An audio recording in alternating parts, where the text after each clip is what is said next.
Report is taking a closer look at paid parental leave here in Kentucky, something that state employees don't receive. Because of that, the Kentucky Center for Economic Policy found that most workers are forced to use sick time, PTO, unpaid leave, or in some cases take no leave at all after the birth of a child. As WKYT's Samantha Valentino shows us, giving state workers paid parental leave is an issue with some bipartisan support, but the legislature has not been able to get a bill enacting the change.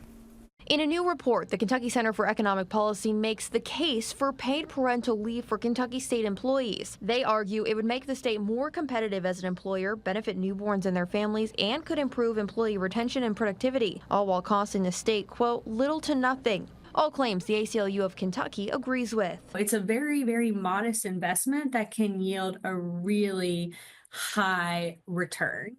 So I think it's really a no-brainer. Kate Miller is the advocacy director of the ACLU of Kentucky. She says paid parental leave is a bipartisan issue. We come together with groups that identify as pro-life and lawmakers that identify as pro-life, and we can find this common ground. That point proved to be true in the 2024 General Assembly when in Senate Bill 142, a bill to give state employees paid parental leave was introduced and gained sponsors from both sides of the aisle. While the bill passed the Senate, it never received a committee hearing in the House. I'm very hopeful about its likelihood of advancing during this upcoming session. Kentucky Youth Advocate's Chief Policy and Strategy Officer Shannon Moody says she too hopes to see similar legislation pass. We are supportive of paid parental and family leave because it's good for kids' health.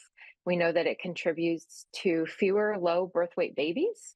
We know that there are fewer infant deaths when parents can access paid leave, and we see higher rates of breastfeeding, which leads to better health outcomes for kids. Senator Amanda Mays Bledsoe sponsored Senate Bill 142 last session. In a statement, she said in part, quote, I believe in the benefits of paid family leave and fully support implementing this benefit for our Commonwealth's employees. In Frankfort, Samantha Valentino, WKYT. And if you would like to read the entire story and hear more comments from those involved, you can look in the WKYT News app or on WKYT.com.